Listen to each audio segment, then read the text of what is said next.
Silence is the crickets. And won't you know, I told you, they're coming for you. Finland is now making Soylent cricket bread. Okay, I added the Soylent.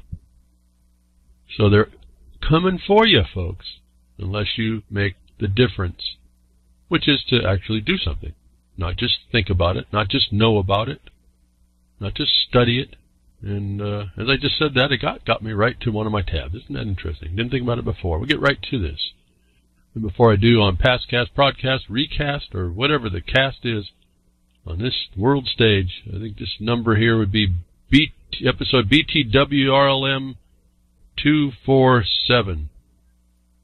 We'll get you the content page when I get the blogcaster up, and you can go read all the more details about how a lot of this works, what I talk to you to try and expose what's transparent to us. And if you can't see it, what's hitting you and what's after you, how are you going to fight it? How are you going to begin? And maybe some of you don't want to see it. I get a lot of hesitation or resistance a bit, and that's going to be a problem. And I mean problem from getting things done and taken care of. For instance, and all of us that have researched for decades and eons, it seems.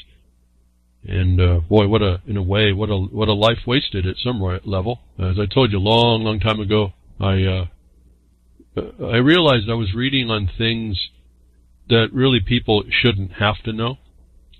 But the reality was we have to know this stuff because of what happened. The occupation that we're under, and there's many. You can describe this in lots of ways, and this is part of the problem. The many levels of the chess game that are being played. While you're playing, checkers, they're playing multi-level, multi-dimensional chess. And this is a real problem. That if we don't get to all that, we don't realize that, we don't focus on that, we're just a bunch of wasted time, actually, it seems.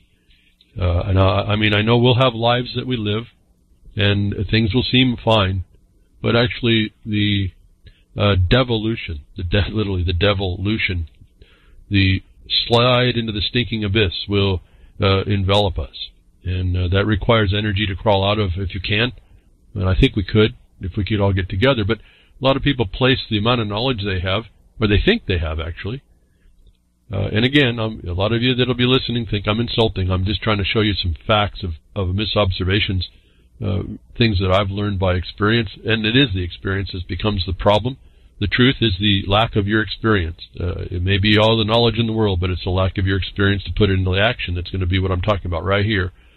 And something came up in the Minds feed, and I happened to notice it. Thank you to Minds.com and the people that promote the broadcast there, send around and remind the broadcast each week. We do pretty well over there at Minds.com. That's supposedly, I guess, a competitor against the censorship around. I use it just to point people to more information, because to me it's the information that I think you need. It's not just a knowledge. I tell you what, you take this knowledge and it means something, and then that's what you start with to go find how you have to counter it. Now, so something came through that seemed to epitomize the thing that kind of bothers me a lot about the people and what they think they know and what they think they're about, and whether or not they act and all this. It was this almost this smugness that if I do enough research and know enough things that I'm, what they say, woke. Some of this stuff, folks, just comes to me at the last second. I can't help it. It's funny to me. It's not funny, but it's funny to me. But you're woke. Okay, big deal. Awake. Okay, fine. Get out of bed. Now do something. Put your pants on. Do something. And so something came through the Minds feed, and I know some of you may take it as a criticism, and it is, but it's not a judgment. It's just a fact of what goes on.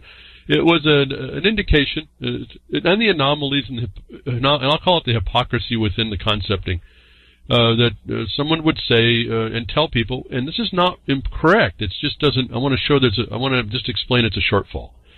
You become smug in your own what you think is knowledge, and that's not enough. It was a pain, a meme, a picture And somebody put a lot of time into doing this, so I don't want to get into all that. A lot of effort put into this stuff that I wonder what the effort really is.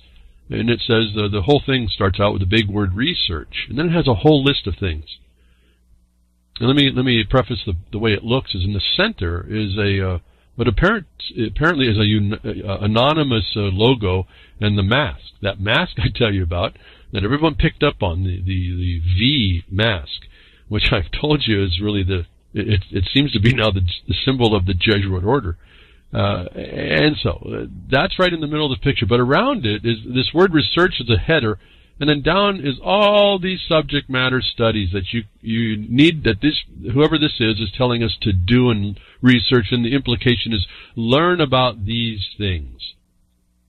And I can say, you look at the list, and I'll read it through a few, and you just tell me how many we don't cover here. Learn about these things. But that's where this meme ends, this message ends. Just do the research. This is the thing I have a problem with. That won't help you, actually. But you just tell me how many things we've touched on or tangentially hit, or the concepting behind the woodshed. All these things, all these years. Some I don't get into deep. I've actually said I won't. It was other people were speaking, but I've touched on them, most of them. So let me just go through the list for all you all that do all your research and do all your checking. Let me just see if you can make this check on your list. Have you researched Operation Northwoods? Who owns the mainstream media? Calcified pineal gland, the Bilderberg Group, 9/11 Inside Job, Trans-Pacific Partnership, NWO, factory farming, glyphosate, Agenda 21, who funded is and CIA, Al-Qaeda, Monsanto Protection Act, NDAA, indefinite detention, Joe Biden molesting children. Taxation is theft. I'll interject here before I read it. You know it's extortion. This is the other problem I'll point out here as we go. 1984, illegal NSA spying, shadow government. You making the checks, folks? All you folks that know so much and are awoke about all this research you've done. CERN's Hadron Collider. You're making a list of all the stuff that these people want you to know. Fluoride, chemtrails, Operation Paperclip, shadow government, royal bloodline, Bin Laden, CIA agent, lobbying, cannabis cures, GMOs, political revolving door, animal agriculture, climate change, Homan Square, Bohemian Grove, World Trade Center, Pentagon lost $2.3 trillion, shift of consciousness, who owns the Federal Reserve, Big Pharma, FDA corruption. How many did you get on that list, folks? How many have we talked about? However, I do here to expose certain things about it, and really not those things. It's really what's behind those things. How many on that list could you mark that you've researched and known? That I want to point out, and the thing that gets me is that won't be enough. You could research, folks. When you got your research, what have you done with it? What has that helped you on? Except to look around and find you live in an illusion. My question is, now what? Now what? And this is what I try to explain every week. Let's go read the notice. They call it the news. Let's go find something that we can get really righteously indignant about that needs to be made, a wrong we need to make right. Let's just focus on any one of these things. Another thing I want to point out is, remember I talked to you about that mask. Why was someone that's so woke about all this research use the Jesuit mask and hides behind the Jesuit mask as a symbol for anonymity? What is that knowledge and that connection? If you're so woke, so understanding, so knowledgeable, why do you use improper connections? To me, this is a checklist of where you start to dig in. You can find out about so-called Agenda 21. Do you understand about it? Do you understand what I tell you about how it's implemented, the method of implementation that's global? Do you understand that? Do you understand to turn it around on people? Those that are in the environmental terrorist groups, the ones that use so-called food security, do you know how to turn them around without an argument? It's what they do is the felony against us. I want to point out this. Go ahead and research all this stuff. Know all this stuff. But, folks, when at the end of the day, what are you doing about it? What are you settling down on one of these things? That's why I've come to the point. I don't care if you drop into any one of those. Well, a couple of them may not get you much farther because it's not much you can do about it. But settle in on any one of those. You don't have to learn about any of the others. You settle in on one that catches your attention, and you bore down, and you're going to find out the seamliness of the whole thing. And each one of those will come out from an agenda that you will find the same thing I've been telling you is running it. That's what you're not fighting. You're running the surface by all your knowledge. You're not going after what actually has the cause. And this becomes the problem in how you do your remedies and how everybody doesn't understand what I'm kind of getting at, or they just reject what I'm saying. The remedies, the lack of recourse is the example of what I'm telling you is driving the ability of all these. And then be careful. Some of these are disinfo, if you will, as well. Some what they promote in that isn't what you should know. Like I tell you, one of the, I believe the distinctions I make are the protocols of the elders of Zion. Stop using it as a document of difference and look at it as an instruction manual. And if you don't think they've gone beyond that on your frailties and telling you about them and that they're using them against you, then you're making a big mistake. So if you learned all about the protocols of the elders and you just looked at it and you called it, okay, I'm good, I'm woke now, I've got the knowledge, well, good is it, is the point. So the point being not to denigrate anybody's research, because you have to have it. You have to have enough in you to kind of finally see that it really is the illusion. But knowing of the illusion is not going to stop it, nor those that are imposing it to use it as cover to violate you, to abuse you, to steal from you, whatever, to kill you, literally murder you folks all over the world. Rule o' law and democracy. It comes by all kinds of names. It goes around and it destroys the world. And we shouldn't be all right with that. Now, we can't just stop well, I don't know, maybe there is some people that are organized that could do this. I'm not, somehow. I don't tend to be someone that inspires a lot. But, well, I'm not saying none. Don't get all you guys that do, all you folks and gals and girls that do, I understand you're out there and you do your study. I'm not talking about those of you. I'm just talking about everybody else, because it is going to take everyone's awareness. The prairie dogs, we all need to see the same evil. Oh, we need to see the evil that's there, not the same one. But I suggest it comes down into very narrow numbers of evils that are upon us that are being used as tools. And you can get lost in all of these things, and until you find the core of any one of these things and go into that place, you're just wasting your time beyond it. And all your knowledge about all that subject matter does you no good. And I would ask you, maybe I'm too presumptuous, what good has it done you other than to say how much I know? It certainly hasn't helped anything I know about. And what I do to try and stop it, or those I work with that attempt to stop it, and I say attempt, but where we can focus in, it literally stops, folks. It's nonsense, just stops. A lot of this stuff becomes irrelevant, what you know. As I told you when I first started talking here, I was learning, and this is a couple decades ago, I realized I was reading things that all of us, really shouldn't have to be dealing with to have to know. But the very fact that you have to know them shows you there's an occupation that has to be dealt with. There's a wrong against all of us coming from so many different tentacles of this almost transparent beast. Because it's not even these things. It's not even the things, the methods that drive it aren't even those that are doing it. And those that are doing it are the puppets and muppets that move it along. The minion that move it along. They're not even the actual, the cause. They're not the causative factor. They're all evidences of the cause. And this is where become the probabilities and possibilities I talked to you about. You don't quite know what you're really looking at, actually. As I've told you, I mean, it seemed pretty clearly, I didn't appreciate the resistance or the lack of awareness or the lack of ability to become aware of the very, very simple things, as I found I was stated to, like in the Libra code. How much easier does it get when they tell you knows them when you sees them, folks? Stop making stories about the wrong you see. That's the wrong. The military consequence. Stop ignoring it. The occupation, the occupiers, stop and ignore it. That when you see them, they're going to be setting up a system that makes them transparent to you. You will not know what you look into the system that it's wrong. It'll have all the earmarks and all the frills and all the extenuating false fronts that you need to be convinced. you can buy into that system. How are you going to deal with that? And then what are you going to do after you've seen that? How do you deal with that thing? Is not going to be fulfilled in your research about topical subject matters.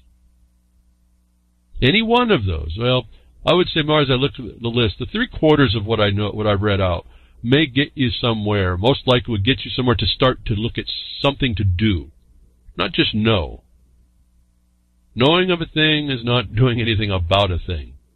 Knowing of a thing is not power. I'm going to continue saying that. I keep hearing this stuff over and over and over. Knowledge is power. It's nothing, folks. Knowledge is just sitting there contemplating your navel in all your glory of how much you thought you knew. Now what are you going to do about all this oppression and wrong and plunder? It's up to you. I don't even make that call. I guess your choice can be nothing, but then you become the accessory to the crime against all the rest of us.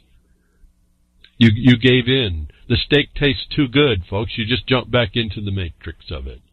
And that's an illusion, too. I don't know what more to say. I could end it all right here if you all fully got that and didn't make an excuse against it. I fully encourage your research. What I'm coming to tell you today, when I saw that little meme, let's talk about a meme, and what information they provide. Didn't provide, I don't think, the information that the poster meant, but it is the truth. It's the truth of the limitation of us. And I don't know the poster, so I don't know the intention. That could have been as good as it could have been bad, given that you believed it and you limited your look at that. There's so much more to study than that list anyway, and so much less sensational. It's very boring, actually, this stuff. They make it that way. Very tedious. So I guess we'll stop there, I suppose. Research, folks, but then go and take that knowledge. Really learn about the game of wrong, the game of the wrong that you're after, and learn how to defeat it. Learn how. I think I saw another meme. It was, I don't remember the statement. It said, "Learn the subject matter." I'm going to paraphrase it because I don't remember it. Learn the subject matter of the profession so well that you become an artist in how to destroy it with its own thing. That kind of struck me as more the point. Use the tools available because that's the only thing going. The power looks at the tools available. And use those tools. Use the rules of that condition so well. So, if I can say artfully, I don't like the word artful because that's deceptively. But in that case, you're trying to make a wrong a right, or a right a wrong. Then you're the artfulness is coming in under the deception that you're actually doing it for the purpose that it was made, and not to defeat that purpose, which is to take you out. And so there's a lot of, again, just by nature, you're in an adversarial condition means you're not in peace. You're not in the peace that you were told, no matter where you live. And then you have all these interferences. I see a little conversation. Beth, the Iran was a beautiful before the Cultural Revolution. Folks, this thing in Iran is all, it has to be a setup. It's going by the game plan. Remember, 7 countries in 5 years? Iran was on the ticket. Trump coming out and saying that, the people are stepping up. No, if we didn't have such dirty hands, the United States hasn't been known now to be involved in all these color revolutions. I guess I could feel good about that. No, this is a setup.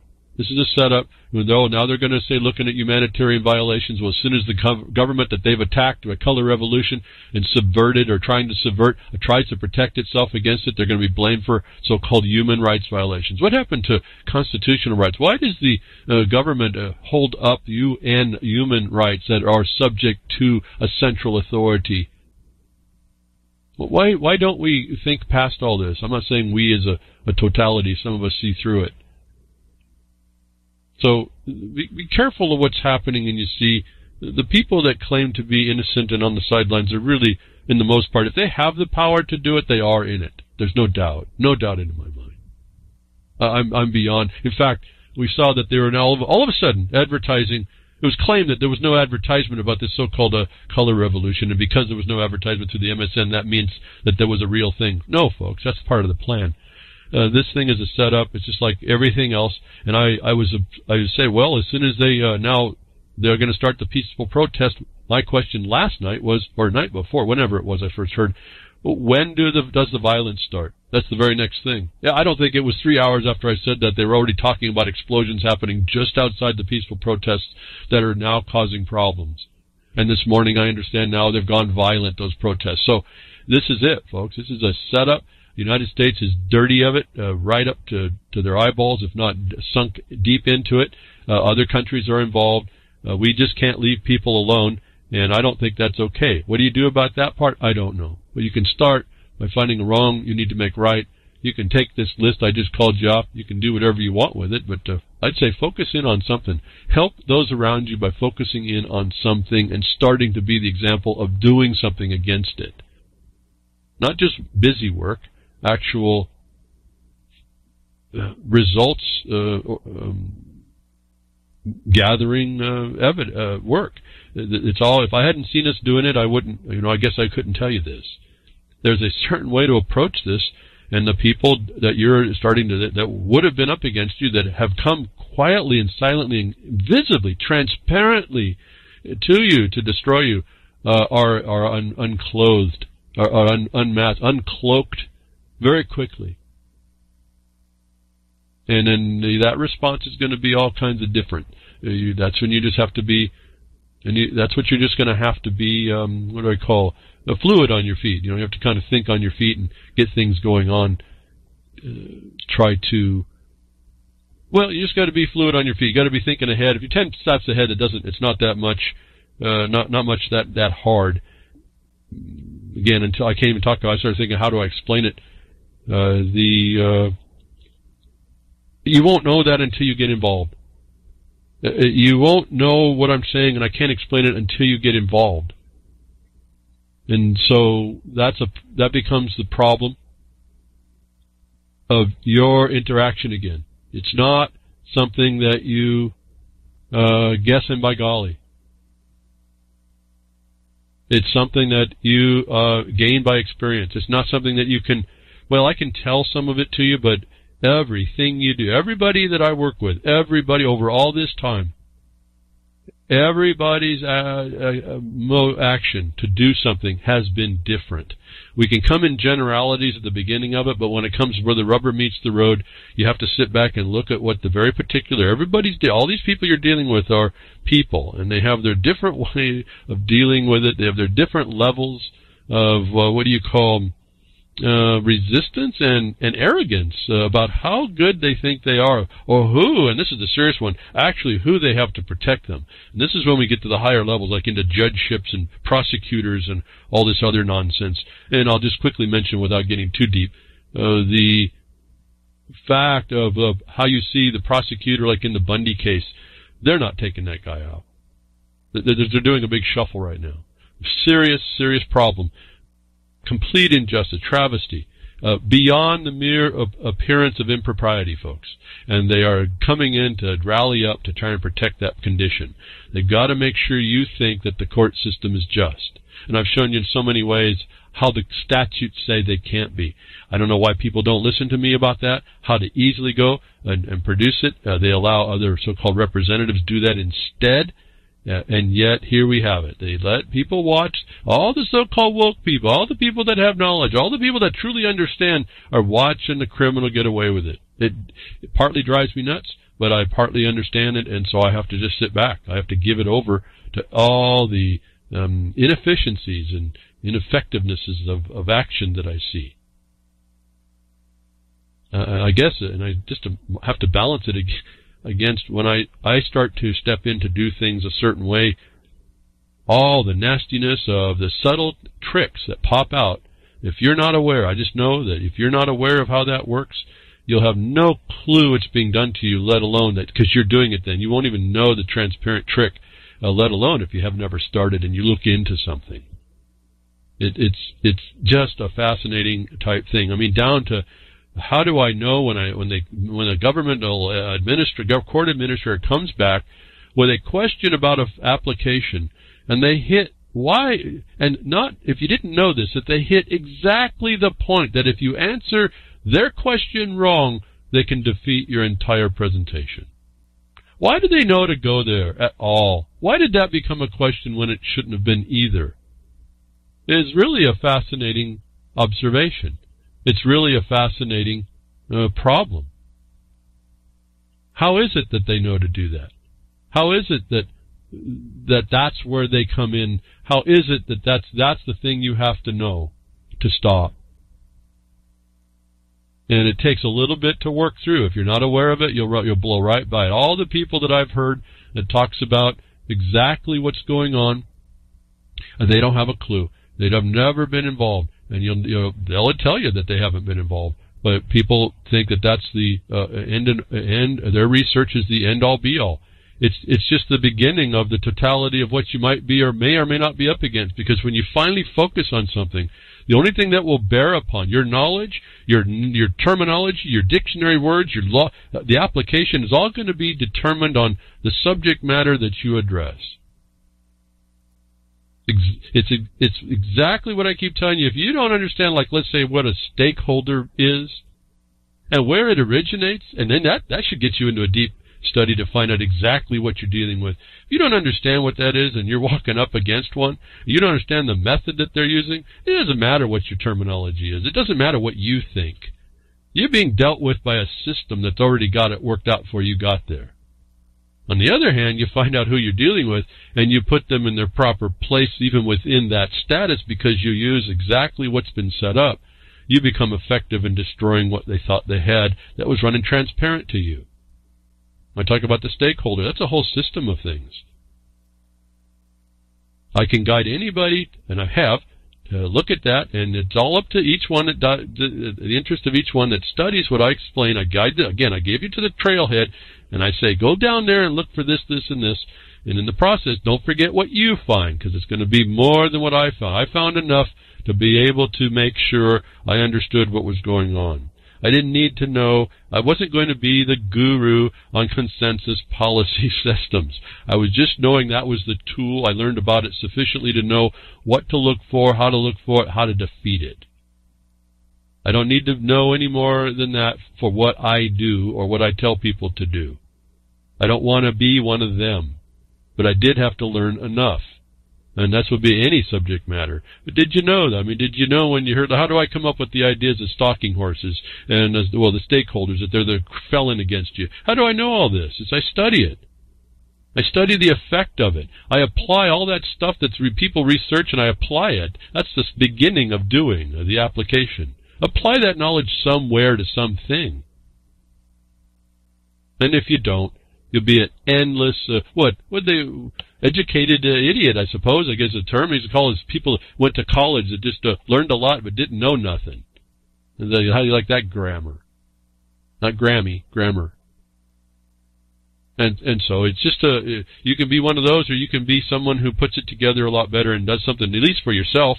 And then that should example, if you're doing, if we get into this so-called extraordinary remedies, you'll notice that there's always attachment to the bigger good, the larger good. You're doing what you do for you has to have a ramification that actually affects others. That's what you're looking at. And if you're not in that, if you're just fixing your problem, you're not in the area that I'm talking about. Everything I talk about and do, it has such great effect when you put it right on the rest of society that it's beyond question that I've fulfilled at least the one requirements of working an extraordinary remedy. And it's really about all we have left to call this thing out. So it's right there. You could go off on your own tangents, or you can focus all that knowledge you have. And I'll tell you, as soon as you find out, knowing about any subject matter in the general will give you enough knowledge to know that it's there, but that subject matter will probably not be what you need to use to do anything. It's just a knowledge you have. It's back there. You're going to be dealing with the much more nuts and bolts of what's going on real time. So this is that knowledge won't come to you until you start it. And everyone will talk about how they know so much, and I'll tell you they don't. Not at the application stage. And I tell you, I admire a lot of people who have done a lot of research. I cannot condemn at all any of it. But what are you actually doing about it? Are you using it to defeat yourself, or are you using it to empower you? And some people are in trouble with the empowerment thing. Okay, fine. It's like any entitlement word. It's all the new stuff. You can take the language, you can destroy it. I think you get the idea. You can be powerful with your knowledge. You can be empowered with it if you and when you decide to use it. Otherwise, it means nothing. It becomes as trivial. All this information and so-called knowledge becomes as trivial as any other artifact of knowledge in a board game. Trivial pursuit, didn't they call it? And so here we are, right here, and at the end of the year, aren't we? Right to the end of the year. Are we going to make a difference in the new year? I tell you that there's a lot of momentum here. There's a lot of people I see that are doing some things, and I would just like to have all that knowledge focused into action. And it's going to be a stumbling. You'll stumble along as you start doing it, but that's the in a way, that's the cool part. That's when you're coming to terms with the humility of how much you really didn't know, but how fast you'll learn it, and how fast you're capable of picking it up to go after and fix the thing that you didn't see, that you finally saw, and you saw it in a way that you could fix it, and so you find that wrong, and you have the ability to make it right. Whether you can do it on your own, that's a matter of what subject matter you pick, or how you go about it. And then I found, as you do that and you slowly make people aware of what you're doing, more people come to bear to help in what they want to know. They help you from what their perspective is. I got people I tell things. The information they find is in a way useless to me. It's not useless in that I can monitor what they're doing, in that I can suggest to them certain tracks of information that once they know it, they won't need it. They just needed to know it is there, and now they need to move on to another place, or that'll be the information they found is actually foundational, or how it's going to be used, where it's going to be used, and why it gets used. I can guide those things, but it's not my information, and it's not something that I focus on. So we can all pull from our knowledge, our effort, and it starts to fortify us in ways that maybe we would have never thought of if we didn't do it. So I'm pitching the action here, folks. Again, it's continuously. First, you have to look through the transparency. Stop looking through the glass. The glass is the barrier. The glass they want you to see through is the thing you have to start focusing on. Finding out how actually dirty it is. Why your view is all obscured is because of this glass you didn't see was doing the obscuration part. It's them. Now how do you go about that? Do you just break the glass or try to break the glass? You find out maybe it's bulletproof. Maybe it won't break. Maybe it deform. Maybe it'll heal itself. Now you got a problem. Now you attack too quick before you found out the nature of this thing. And so this is all the things I've been talking to you for years and years. Nothing's gonna work and change out and stop our complaining and whining about it until we find some way to do it, to stop it. Our knowledge about, let's say, this thing in Iran and the so-called color revolution, as soon as they put the color revolution out, you knew where the source was. I mean, I don't even know why there's a continuing discussion about it. The United States and the so-called coalition has their hands thick in this thing, and it's dirty.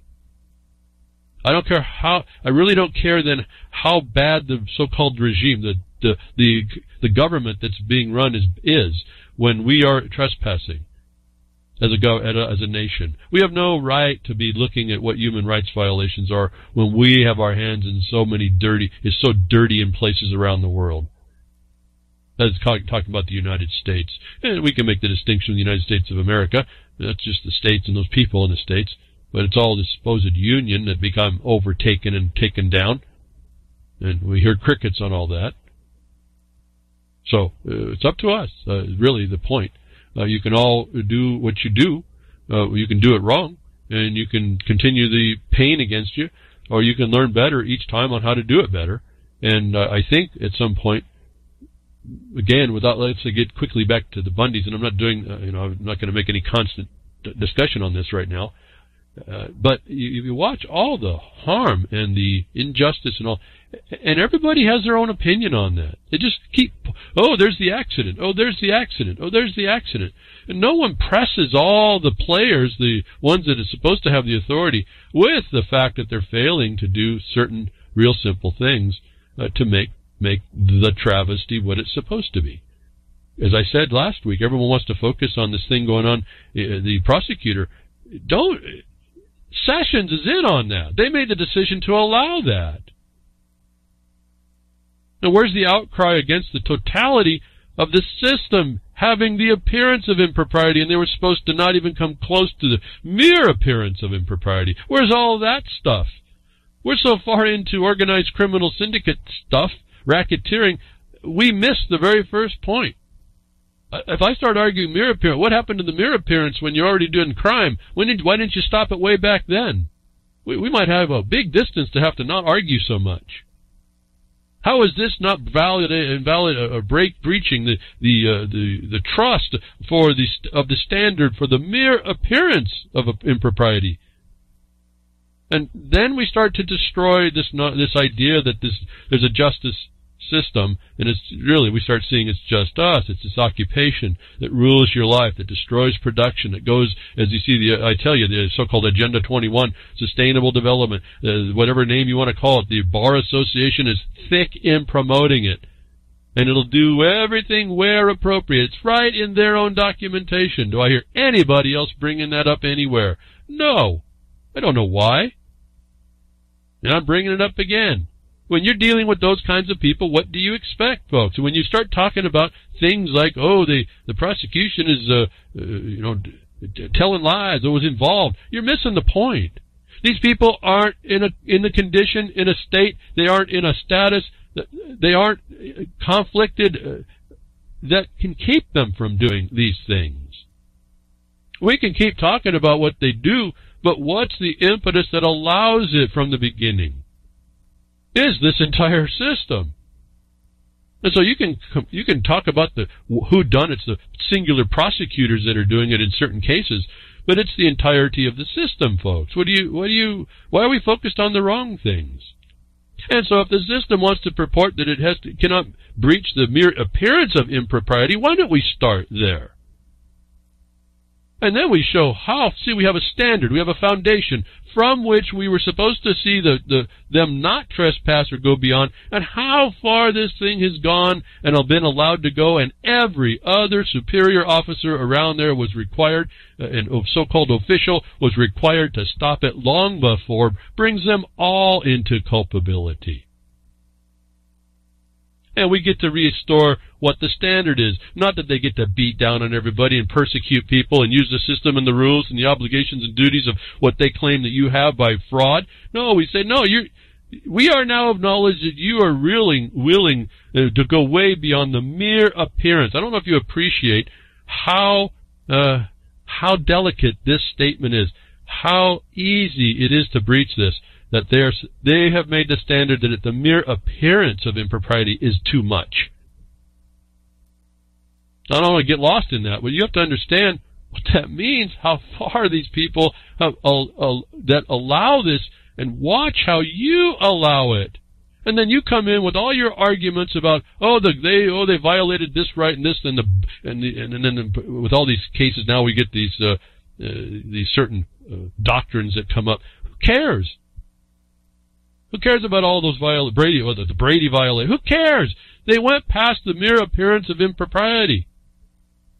The system is defunct at that point. I've told you, you have no justice. You have just us. It's them. Why isn't this brought out? I don't know. And that's just not part of it. That's just part of it.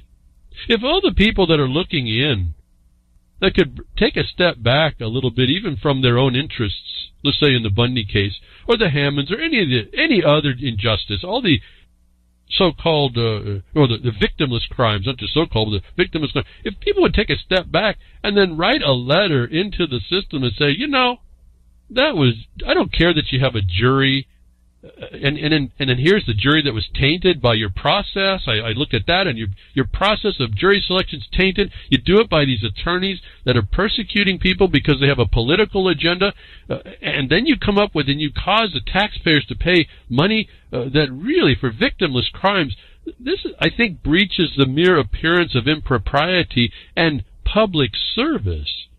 I think would be a decent starting letter, if anybody would write it, and lots of you. That you start boring in on the standards that they've made for themselves, these occupiers, and you show that they're not holding up to it. And you start to at least engage this thing. And that's just, again, one aspect of this major, it's just a racketeering organization from what I could tell, globally. And so it's, again, up to us. A lot of time on this. Research that you will, but what does that get us? Get you knowledgeable at some point, and then we have the problem, is that knowledge actually true, or is that just a bunch of the information they handed you to accept? You won't find that out until you start practicing out what you thought you knew. All that gets shed. I'll just tell you, you just talk about shedding some skin here. You will shed a lot of that real quick. You'll find out real quickly. It's easy, though, to say, oh, I know this stuff and not do, because then you can sit smugly and arrogantly in all your knowledge. It's unproven, but you can claim to have at least a knowledge. And as I've showed you, you can have all the right knowledge even, and again, wrongly applied, or incorrectly applied, even if it's not wrongly applied. You have no intention. See, I say wrongly, but you may not have no intention to do wrong, but you incorrectly apply something.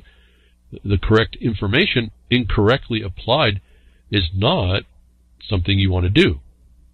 It has the same problem.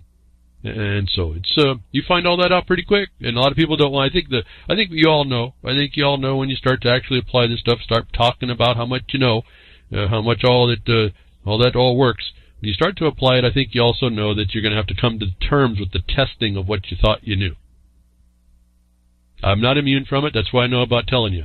You find out really quickly. Although I had an insight, somehow I was guided. I'll tell you what, folks. It's you also learn that knowledge comes. You're inspired. There's things that come to you that don't come to you any other way, and it gives you an insight on what path to follow. And early on, I figured out what was going on was a bunch of noise that I had to be real careful on what I accepted. All the information wasn't quite right. There was always this little glitch in the matrix.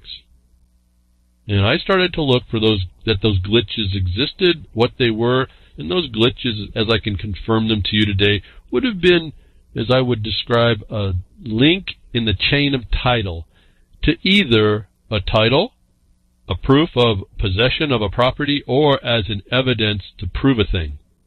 These evidentiary chains of evidence. This is what you start looking for. And when I started to see that early, I was blessed early on to start paying attention. Don't run with the lemmings. Don't run with the wounded. Start to sit back and say, wait a minute now, there's a certain thing out there. Let me find out what that is. All these people that claim to know what they know, there's some problems. There's a disconnect in their logic. And you have to research the subject matter enough to see what that disconnect is, and then you put that where it belongs. You take the good and you discard, well, you don't discard the bad. You remember the bad, because that's going to protect you in the future on what not to do. And so research as you will, but engage, folks. Find the wrong of one of those things I read and more. There's so much more. Those are the things that they tell you. I think a lot of that, in some regard, on the surface, is really a misinformation. Again, telling you about Agenda 21 doesn't show you what the methods and processes are that put it in your face and destroy you with it. You can learn about Agenda 21. You won't know how it's being implemented. And again, William Roberts, to his credit, telling you about it, but when it came time to understand what the thing that was working in the States or anywhere in the world is, that's not discussed in the Agenda 21 document. And so you may understand about Agenda 21. You may understand that they're controlling property and how they're doing it, and all this international imposition, that the codes are no good and all this stuff, and how they violate the law actually. You won't know how they've done it. And you don't know how they're continuing to do it. And then when you understand how they've done it and how they're continuing to do it, and you figure out how to short-circuit that, all of a sudden, all that agenda doesn't mean anything. It's the evidence of their crime then. And that's how subtly you flip this whole thing over. You don't know it's a crime until you see it, and then you understand how it's a crime and you expose it. The problem is that system that's been bringing it in is so well and so comprehensively infesting us, invaded us, infiltrated us, and surrounded us, that there yet isn't enough mechanism in us to help remedy that. It's slow, but it happens, but it's not very quickly, and it would be a lot quicker if we could get off the disinfo and start getting to the point. I'm seeing a lot of the stuff about the California fires. It's big. All of a sudden it came out about the directed energy weapons and how the fires were anomalous and all this. I saw another video last night. This metal is anomalously destroyed. I look at the video and I have to ask the question. I did ask the question. Hasn't anybody ever seen the aftermath of a fire, a house fire? It's like everybody has an opinion and never had an experience in the world. If you've ever been involved in a house fire that was burnt the house to the ground, you will not see much different as to anything that goes on regarding a house fire. And then, as I was talking in the Freedom's Network, social network, they were coming back and witnessing what the videos were about the fires, and that the firefighters weren't fighting, that they were calling them wildfire assisted. Well, yeah, folks, if you go look at the National Forest Fire Policy, in 1995 it was started. You read that one, it's pretty nice and clean. There's no amendments to worry about. They haven't changed it any. They just made it more effectual since 1995. The 1995 fire policy is you will live with wildfire. And you will live underneath this new code imposition. As I've explained all this before. And so these wildfires that seemingly burn only houses and not trees, folks, all that vegetation is more fire resistant than you think it is. It's grown there for a long time. Your houses haven't. Your connection to nature hasn't to understand how this works. It doesn't take a genius to figure a satellite or super technology to have fire destroy stuff. And yet when you look at the fire policy, it's made to become the initiator. And the policy is you will live with that because they're going to wildlands this whole place.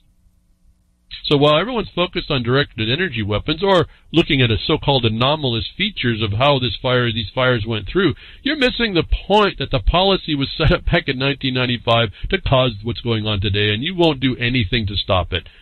You'll be enamored by all the videos you see and all this stuff. You never walked out to look and see what happens in a house fire, let alone hundreds of house fires. And so we could be knowledgeable about all this. It doesn't mean it helps us.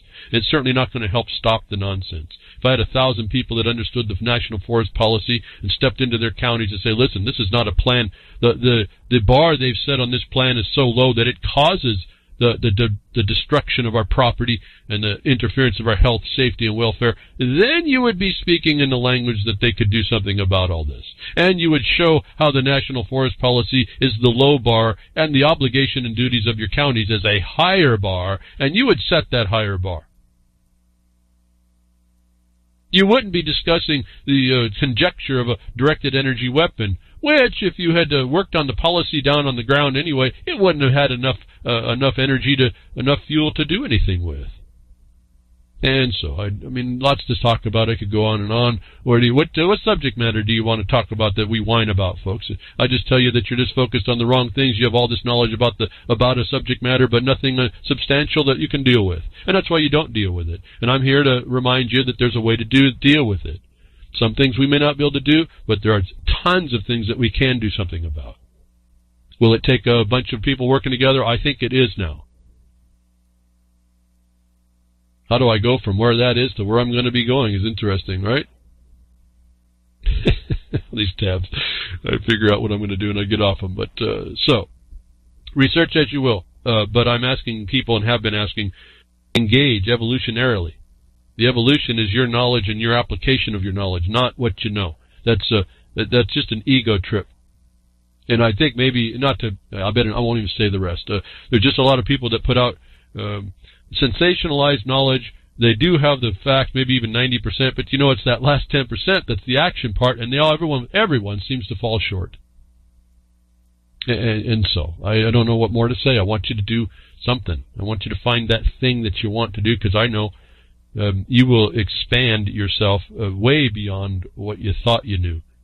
And you'll find out how little a lot of this stuff will matter until it matters. And that refines you down as well. You can really start focusing your energy. I don't have to keep track of juggling 1,000 pins of understanding. I just got to do the one I'm dealing with. Now, I say that for you. For me, I've got still 100 pins I'm juggling, but they're within my, well, close to the edge, but they're within my capacity, because I've reduced the there's common denominators you'll find, and I can reduce all the things to common denominators and deal with them from there, and then I only have to deal then with the particularity that's brought to me. And that's made it much easier to deal with a lot of these subject matters. And I think why I can come and just talk generally across the board, maybe not hit anybody particular, not give you any deep insight, although I think I give you the deepest. If you haven't paid attention, you don't see that. But I mean the actual application side, there's a way to get there. But I come from there and work out. So at least I think I do. And I think when we resolve things, it's resolved from the foundation up, not from the subject matter down. And so, again, lots of discussion here. I think may sound maybe boring to most of you all, but that may be because you're not involved. I think anybody who's listening to me has seen and heard and done. They've done exactly my experience to you today. When I talk to people, this is what they do. The awarenesses that come to people, I've told you before, the people that do research for themselves and they tell me what they've found, I've been amazed at what they find. I don't have the time to go find it all. It sure is nice, though, to see in context and in proper interpretation something exposed within a state statute that really is an answer, a big answer. Like I've told you in one state, it's a big deal, whether or not any of you all understand it. It's a big deal to see that no suit shall be maintained which shall set aside, cancel, annul, or otherwise interfere with a patent of the United States. That's huge with a Y. Huge, folks. I mean, you just don't get it if you haven't really seen it. Oh, and as it occurs to me to say, and I'll get off my tabs a little further, again, I hear this repeatedly, and not to direct it to anybody. I saw it again in the chat the other night. The patent is not something you go for. It's not something you go for. It's something you just go get a copy of. It's already existent. And the only thing you have to do then is build the chain of title between that document that is there that you get a certified copy of and how you have the possession of the property that you're on back to it by the chain of evidence of the chain of title. It's already there. It's not something you don't go for the patent like you're like trying to the college try, or you have certain forms to fill out or something you write up. It's already there. You just go get it and then make your connection to it as an assignee. Okay, so now let's go to the law. When you find out you can do that, and I tell you there's a statute, and this should be in every state because these things are domestic treaties. These patents are domestic treaties. That there is no suit that shall be maintained against a patent that can interfere with it. I'll let you rest on that and let you think about that. Let you think about that. Because I think that's just like beyond for what we are told today is supposed to be going on, and the taxation and code impositions and the civil rights you get, the exactions of every kind. If no suit shall be maintained, in Title 42, Section 1981 says you can have these statuses, you have the right to sue or be sued. Well, apparently not with a patent. So apparently you're not that status. Are you putting some of this together? I know some of you long listeners ought to be, but have you put it together that way?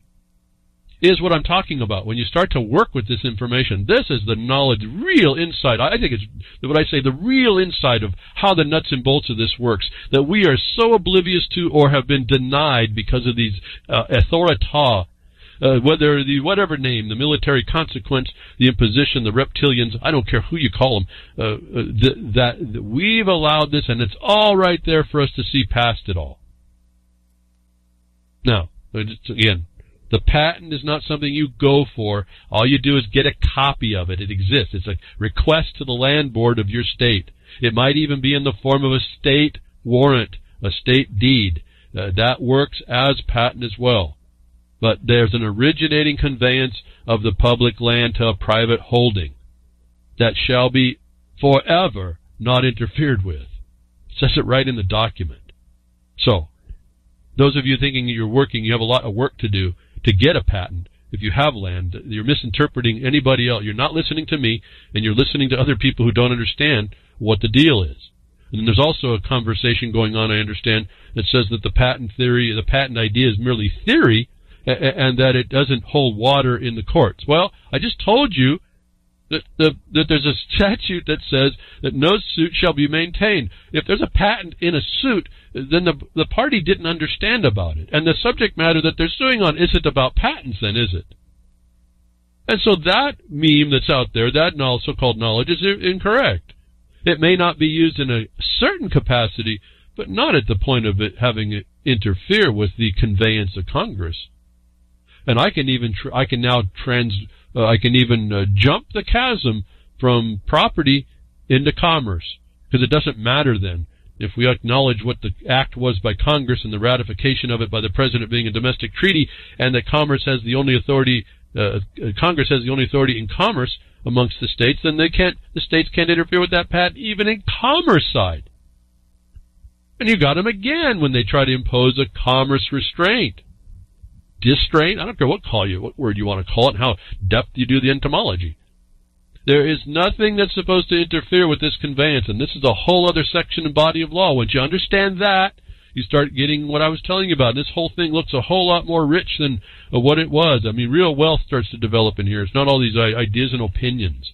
And I hear very few people speaking toward any of this, and it only comes, and I think it's because people don't do the right thing. They don't understand to do the right thing. And you can even get lost in that thing, but again, I've learned to look for what I would tell you is savings clauses. Look for the little breaks of jurisdiction and authority over things. Look for the hesitations in the law to reach a certain level. Like I've explained to you, administrative delegation does not they do not delegate enough power in an administrative officer or hearings process or whatever to reach a thing such as a patent. And so you have a problem with subject matter jurisdiction and competency right off the bat, because they aren't given the administrative side of this, which is most everything you know about in the world right now. The administrative imposition doesn't have the power to reach those things. And then we can turn around, I'll say it again, just to reference it back, look at what happened to the Bundys. That thing is so screwed up. Nobody on all the Constitution, the people with knowledge in the Constitution don't even understand what they're looking at. They have no clue what they're looking at. And what bothers me was that the information that I gave through my colleague to give to a lot of people there is really kind of falls on deaf ears. And I don't know what more to do with that one. But, again, you could research until you think you know. And then you get yourself in a fight. You want to go read a book about Kung Fu. You'd be a Kung Fu master in the books and go get in a street fight, folks. Oh, you might prevail. You might be capable enough. But, the odds because you read the book doesn't mean anything in the reality. You can read about how to defend from 5 different fighters. Is that going to work in the real world? Like, you want to put yourself in that type of a scenario out of choice? So book learning is one thing. The doing of it is a whole other thing. And then the specialty that we find out that they've been imposed upon is even a thing different than all of that. And then the other subversion that comes in transparent to you is a thing even different than all that. And yet it's all figurable. You can figure it out and you can start to deal with it. But that's the point. You got to deal with it. Not my rule. So dealing with things. How do you defend yourself? There's another way to defend yourself. So I'm talking about how you do it in the paperwork and all that, and how to make letters and how to respond, how to press people, how to get the letters written that you start scaring them off, how to understand the liability conditions that you can start pressing people with the notices of liability when you find out what the real thing is. You just don't know about a thing. You know how to apply a thing. But there's another more physical thing, and we're talking about fighting. You can learn out of a book, or you can actually have to go do it. Part of your defenses in this country, United States of America anyway, was this right to bear and keep arms. And what was the purpose? But to defend yourself against the government itself. Should have been a warning. And here everything falls and devolves below that, it seems to me. Otherwise, I mean, your antecedent right to provide for yourself an arm is a good thing to go get food. So a lot of people focused on the hunter thing, and it's not exactly what that's about. Not underneath the constitutional thing issue. But in the meantime, the bar associations and attorneys have figured out how to encroach upon these rights. And one of the things that they've said is like the right to, in a way, you can see the reality, the reason of it. But on the other hand, when you're talking about something as absolute as you being killed by government and your lack of ability to protect it, I don't know if this is actually a defense either. But like your First Amendment right, you can't yell fire in a theater, is applied to this mental capacity you have to own a gun, what they call a gun. I'm not so sure, but I can see the rationale. You don't want crazy people with guns. I mean, I get that. But are they actually that crazy? And are they for that period beyond the time or whatever all is an interesting problem that must be mitigated. And this comes up in a court case here. If you don't want to do letters, I guess you're going to be forced, those of you that can't do letters are going to be forced someday to defend yourself. Whether it's by the mob outside the door that have been given rights, that the SJW rights because you just flew a funny-colored curtain and you get to be taken down like you do in South Africa. You get to be taken out and beat down, and then you decide you want to defend yourself. Well, that'll be made outlaw too, won't it? You won't be able to do that. So this is the problem about this Second Amendment right, that we hear a problem with the courts coming out to say, wait a minute now, because you're claimed to be mentally ill doesn't mean you lose that Second Amendment right. And so we're seeing, at least in this beginning of this case in Pennsylvania, an interesting crack in the porcelain of the absolute ability for the government to come in and say, oh, we get to take your right to bear arms. And this is now pressing upon what I tell you, this eminent domain comes apparent in my mind, where it's just not the fact that the government can claim your property. There's a process and there's things that go on around that are pretty high bar levels of standards that the government has to meet. That in my view of the law, given the conveyances and the law of grants and the restrictions on that, the government would be very hard-pressed to be able to beat unless they were just coming in and stealing. And that's just not lawful either. But even under this this eminent domain, this is the similar thing, that the right has to be proven and it has to be effectual. It can't just be claimed. And it has to be claimed in a certain way. So here we're back to jurisdiction, authorita, professing to be authority. The court finds short mental health treatment doesn't end gun rights. A federal court last week held that the involuntary emergency, and get all this, folks, you're going to have to use this, the involuntary emergency treatment of a Pennsylvania man for less than 24 hours did not trigger a lifetime ban on firearms. Now, this firearms is a loaded word.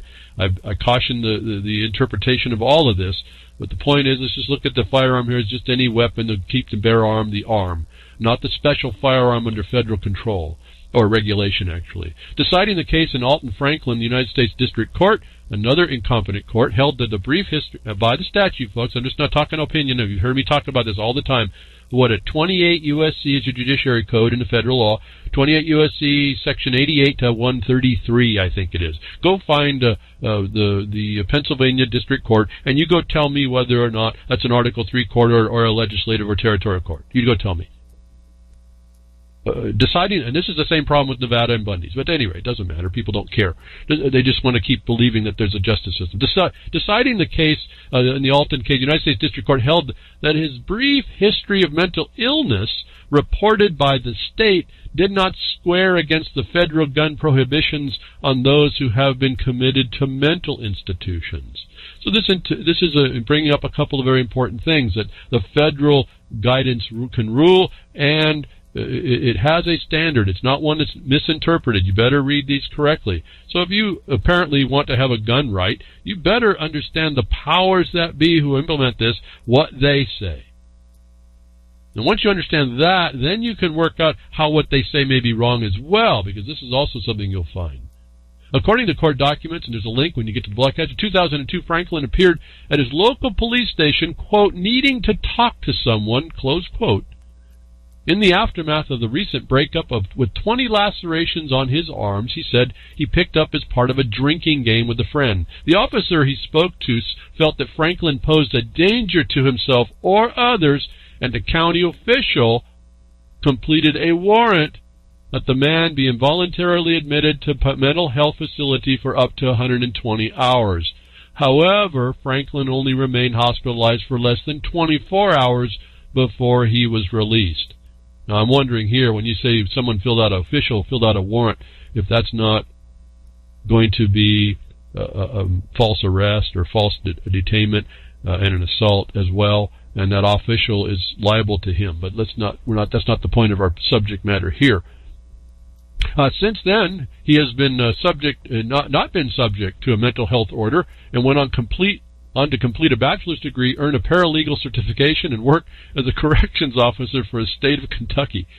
Nonetheless, in 2013, he was advised that he was a prohibited firearms possessor with an active file in the FBI's National Instant Criminal Background Check System, stripping him of his gun rights due to the time he spent in the hospital more than a decade previously. Challenging the Pennsylvania record in the county court in 2015, a judge found in favor, noting that he, quote, no longer suffers from the mental health conditions that was the basis of the original civil commitment. Now, understand what they just did. He went into the county court. I don't know about Pennsylvania's court system, but there's also county courts, not just state courts. And the county itself could have a court. A county government could have a court inside there. That's what we find in the West. And it's kind of an unused type of a system that we've learned to start to use. But anyway, going on to the point here, the judge finds he's no longer a mental health condition subject. Nonetheless, the ATF maintained Franklin was still prohibited from possessing firearms under the federal statute, even while the state said he wasn't. To this, the federal court took exception last week, saying he was never, quote, adjudicated as a mental defective, close quote, or, quote, committed to a mental institution, close quote, as it applied to federal law. So the ATF federal steps in and stops him, and the court comes back and says, no, you've misinterpreted this, ATF. So isn't that a deprivation of rights without due process? Oh, well, we can go further here, but let's not. Let's keep on going.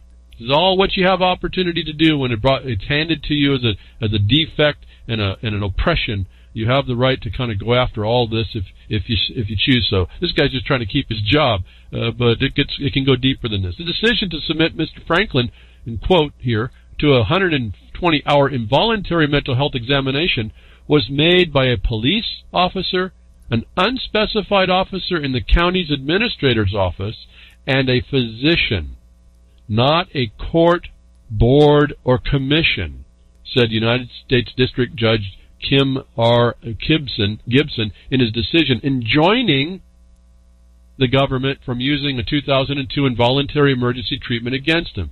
Enjoining is this extraordinary remedy that can stop the government from its oppressive acts, folks, is what I've been talking to you about. This was an injunction against the ATF. And what I wanted to point out here, did you miss the trick that I really have a question about whether or not this was a constitutional decision? Let me go back and read what he just said there near the end. That the examination was done by a police officer, an unspecified officer in the county administrator's office, and a physician, not a court, board, or commission. Let me focus you on the point, not a court, board, or commission. Let me put the word court here, because when I first read that, I slipped by, so maybe that's a judicial court. In fact, don't we have things like traffic court, code enforcement courts? Those are not judicial. And when that word was tied by commas to board or commission, when I say board or commission, what should those of you that have been doing study of administrative law, what does this mean when they have this class of three tied together? Court, board, or commission.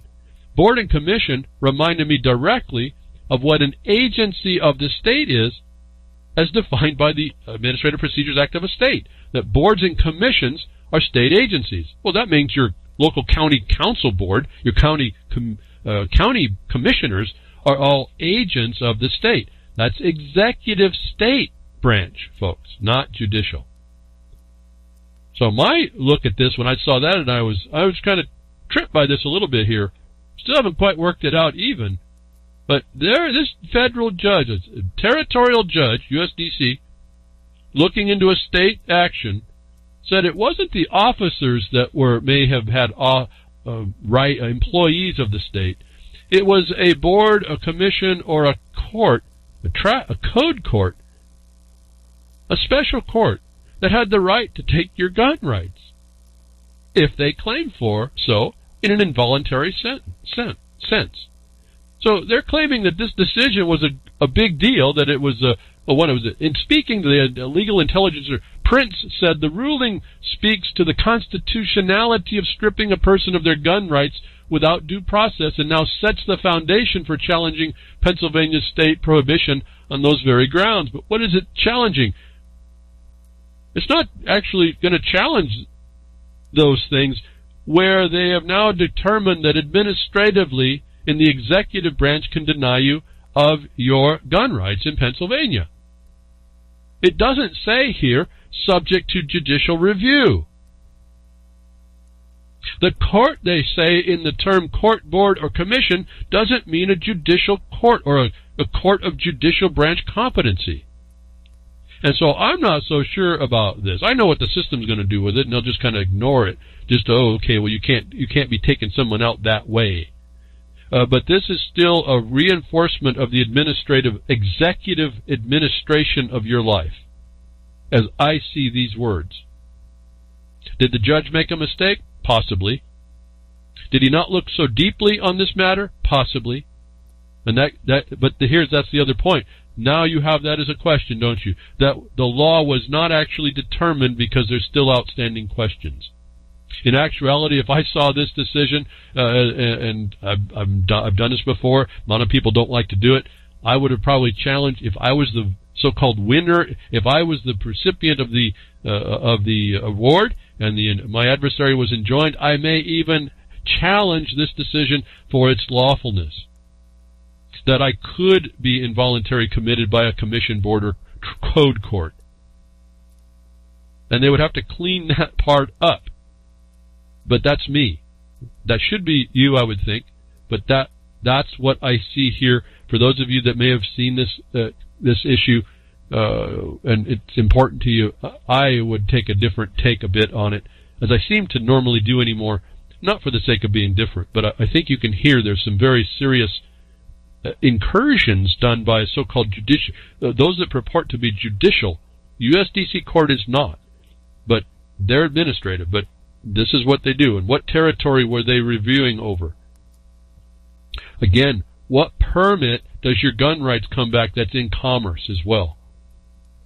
Now, the other aspect is that this mental health is your health, safety, welfare, morals, the police power, but that's still an executive function. If we do that as a takings, or we do that as some sort of police power, there still has to be a hearing. That is still reviewable by a court, but that's not what this decision says. So, I didn't get the whole case, just reading from a report here. They didn't find it important enough to say so. That statement right there where they had court, board, and commission should have been stated right after that, subject to judicial review. And I don't see that there. Caution, folks. So now what's important about having a gun, and it's not the answer to everything, and maybe you wouldn't want to use it in every instance, notwithstanding you may have one, here's a report from last week, a pretty interesting attack on the Bitcoin. If you had a gun, maybe you could have protected yourself against this, and those of you that are into being part of the exchanges for these new currencies, so cryptocurrency so-called, may want to pay attention. Ukraine kidnappers that we heard last week had picked up someone who was a part of a crypto coin exchange for a ransom, and they released that hostage after someone paid $1 million Bitcoin ransom. Kidnappers in Ukraine have released an employee as a UK-registered cryptocurrency exchange after getting more than 1 million or 750,000 pounds in Bitcoin as a ransom. The advisor to the Ukrainian Interior Minister told you Reuters. I won't go into more of it. Here's another attack, another way for people to attack and question, cause a question onto these exchanges. People know that the pirates in the world know where the real value is, and they're willing to do things. So that this is a message to us to be careful. Apparently this exchange didn't suffer anything, but you see that there's another vulnerability into those that run them, given they're not the state. And so this is, I want to give this up. Remember what I was saying. They're going to they'll legalize these, but they're going to be state-run currencies and all the rest. And you might be able to deal with them, but you're going to be up for not dealing in the cryptocurrency. You're going to be up for the value of the exchange to tax you and be regulated in that regard. And don't forget, it seems to be a small thing. You're going to need to make records and keep books, remember. So that becomes another obligation. But I tell you, nobody seems to challenge correctly. They seem to get in and want to take the tax code to task, not realizing that that's not where you don't fight from inside their arena. But at any rate, that's another opinion, apparently, that no one wants to accept in me. It's not an opinion. It's the law, but it's okay. This is what happens. This is why I see we're going down the tubes, because we're just so knowledgeable about really nothing, and we don't know. We don't want to believe that, but we believe that our knowledge that we believe we have trumps everything. It circumvents all other things. So moving on in this Ukraine vulnerabilities and things that are going on, and the shifting and the adjusting, and I told you how this thing was going to work down months and months and months ago, if not a year. I don't even know how long ago now. Be careful of these digital currencies. Like I told you, I'm up on what they can do. I really am supportive of say the production-oriented coins like the dope coins. And I think I heard Germner saying that he's involved with like the Bonga or something. I think those coins have a validity because they can be based in production value, more than just electrons. They would actually represent it would be a representative of work done, literal work done in producing something. And so I'm partial to that part for that reason. But the rest I'm not so sure, and partly because the writing's on the wall of where this is going in the direction that we now find further proof of the centralization of this, the acceptance by the governments into this. The global structure is accepting of it in this report here. Bank of England plots its own Bitcoin-style digital currency. As I told you, it's not going to worry about the name, it's the protocol, it's the system. Bank of England, this is a big deal here. This is the crown.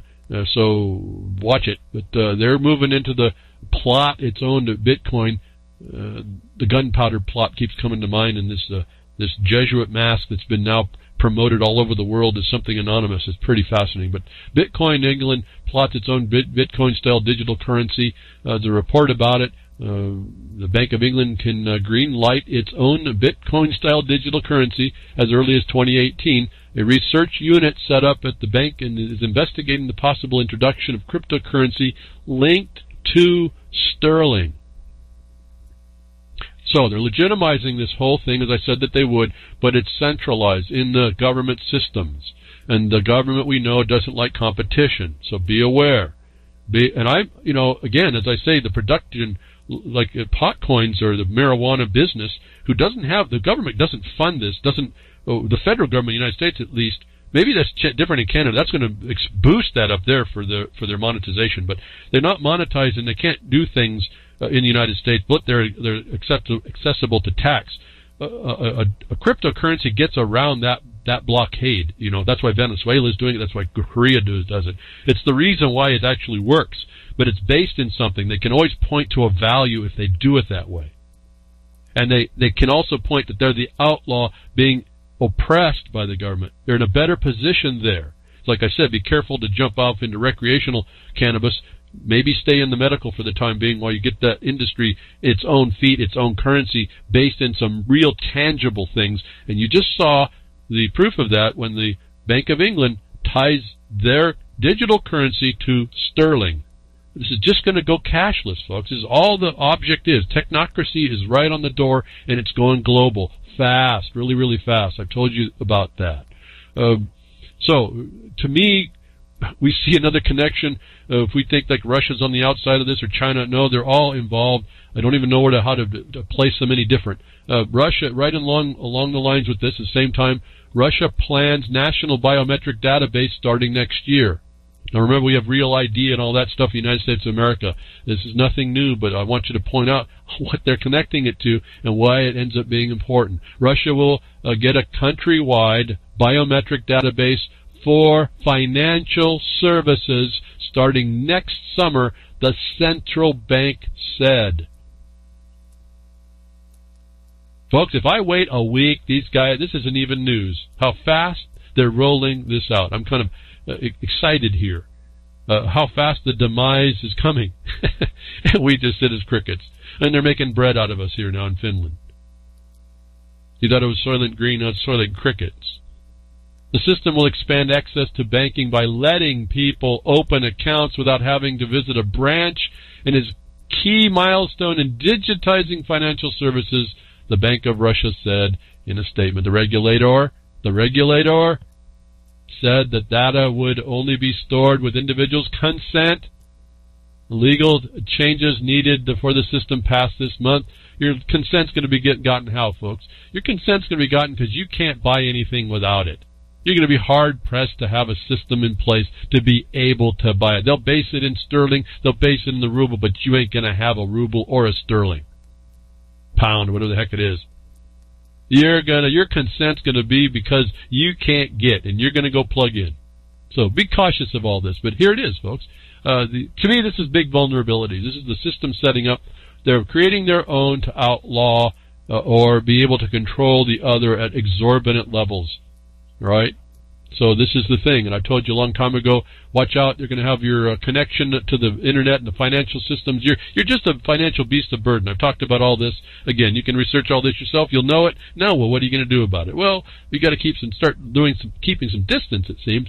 But they're making it harder and harder to do that. And I told you that pretty soon, all this connection to the internet is going to be made so small, they'll fit it inside of the credit card they call your driver's license, your ID, your biometric card identity, whatever the heck they want to make it, and then smaller than that. Okay, it's going to go smaller than that. But they already have the tech, I think, I said at the time, years and years ago, to put it in a space the size of the card that they call your driver's license, or a credit card. Well, here's now a proof of the fact of the miniaturization of the things that the technocrats need. World's smallest mobile phone is smaller than a USB drive, lighter than a coin. Now, I don't know about a digital coin, but because those are electrons. But world's smallest mobile phone is smaller than a USB drive. It's about the size of, it's actually shorter than your thumb, folks. Now, when you look at this thing, it has its pads and all. It's so cute, folks, so cute. But you'll notice it just has this little digital readout. It doesn't have the screen. It's so small you can't see anything. But see, they don't need the screen when they want you connected by your tiny, cute little phone that fits on the end of your keys. It fits in your pocket. It's so easy to lose. We'll give you more. And we'll do tracking systems. In an age when phablets and big screen smartphones are more popular than ever, more popular is us plugging in. One manufacturer is swimming against the tide. The way they push this stuff, folks. You groupers. Oh, man. One manufacturer is swimming against the tide by trying to make its mobile phones as tiny as possible. Their latest achievement, a phone that's smaller than the average human thumb. Your little animals, your monkey thumbs, posable thumb monkeys. That's what your prehensile tails are, nothing on a thumb. Lighter than a metal coin. Not lighter than a crypto coin, because that's what's going to be inside this phone. You have gobs of them at some point.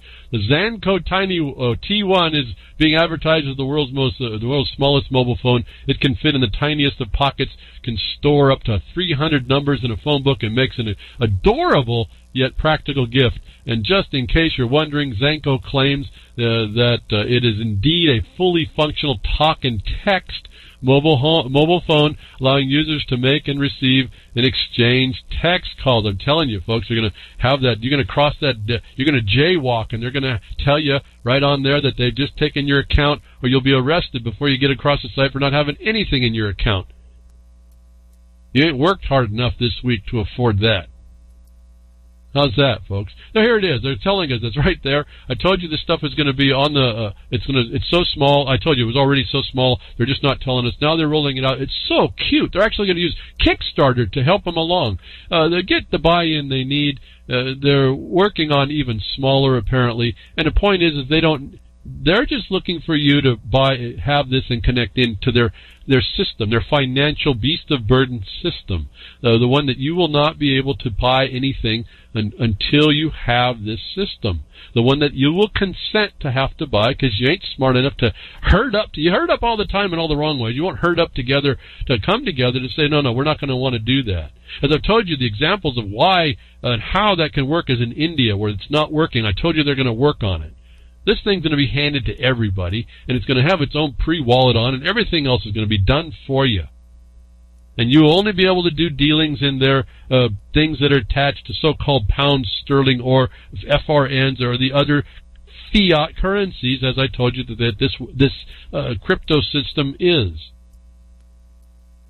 The different one will be the one based in production. I'm certain of it. Whether or not, and I haven't looked at it that close, whether or not it has it could have enough shielding because of that, and the lack of support by the government for something that's granted they do. I think that's the shield. I don't know if it's be enough. It would take a lot of people understanding that. Then it will be enough. It won't be like I hear all these pot growers, oh, well, I want to know about my water rights. And then they invent, well, I'm doing pot because I'm doing some religious experience thing, and this is what I need. No, stop that nonsense. Go to your water rights. Go to the in-ground water rights and go to the law there. Stop all this trying to work within what you thought you had a religious right to this stuff. It's all conditionable now. There's only going to be one religion anyway. But that doesn't work that way. There's not only one water right, folks. There's everyone you can claim and have a right to claim, and there's not going to be a way for the government to get at it unless you do it. They do it by the lies that they've been presenting, and you will forget that there's not supposed to be a suit maintained against those grants. Where's the common knowledge of that? I know everybody that would go through that research list that I pointed out to you, they can tell me all about that stuff, and they don't know the basic rights, their basic property rights in the country they live in, and how to defend them.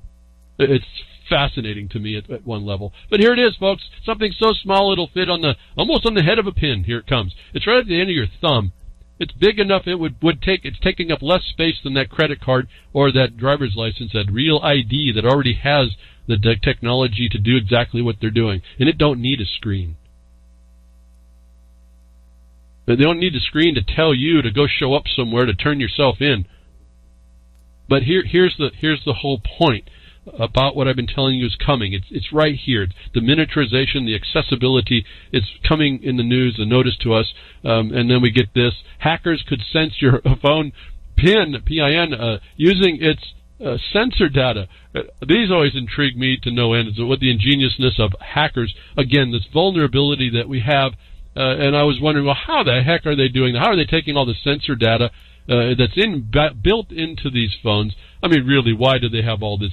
5 cents. You have more sensors in this thing than I think they have in any other airplane, commercial airplane. They have all this stuff in a private airplane. They have all this stuff that you would find in professional stuff, military hardware. Why do they have all these proximity sensors and gyroscopes and accelerometers? Why, folks?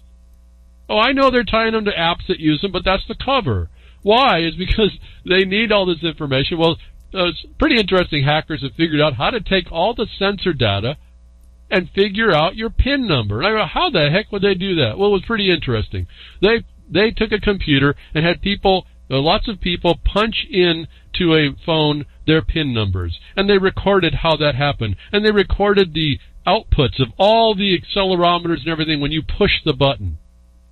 And by that data, they could configure, by all the input data, they configure a signature for which number the high probability of which number you pushed by the inputs from all those sensor inputs. And they were able to raise the level of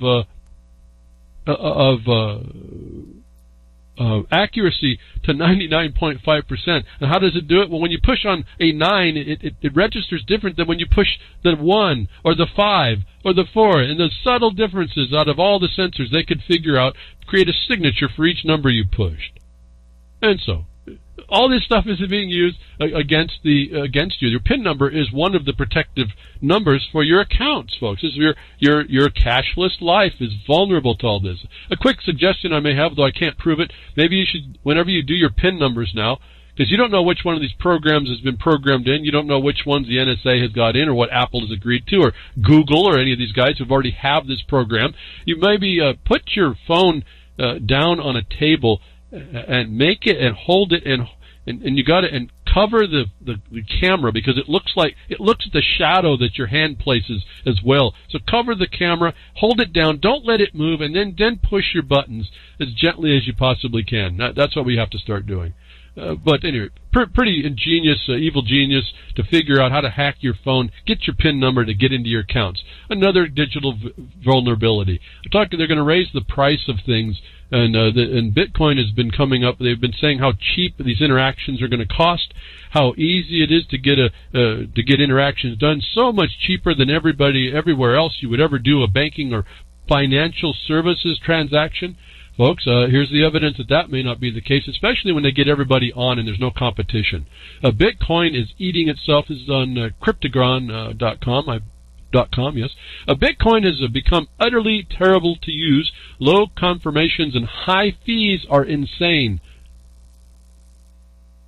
They're already talking about fees that are at 41 with a record high of $55 per transaction.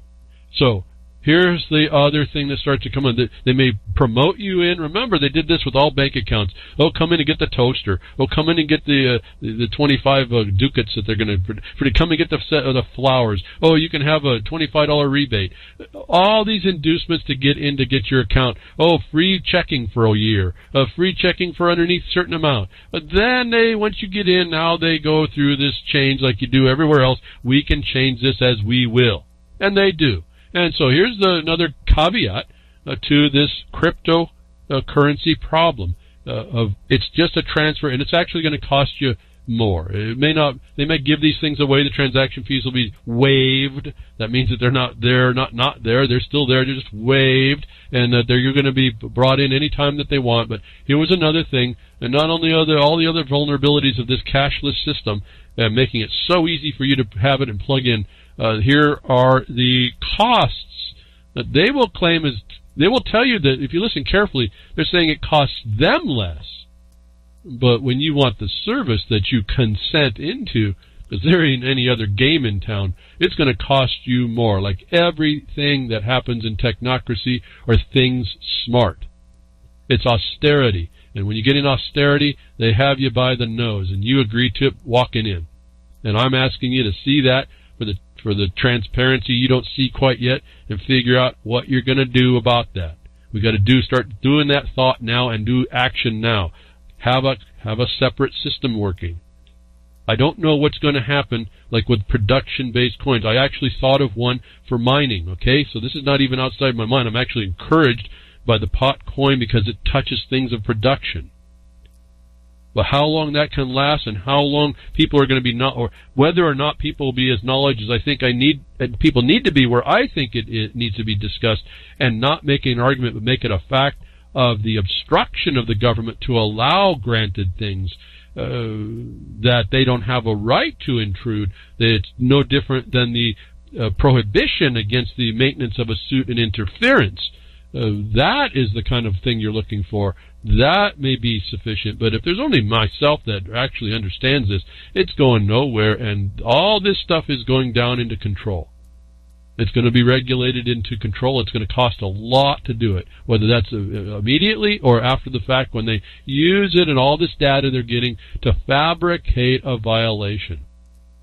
And we're getting to the point now, just the mere fabrication of an assertion is plenty to get you affect your life in very, very serious ways.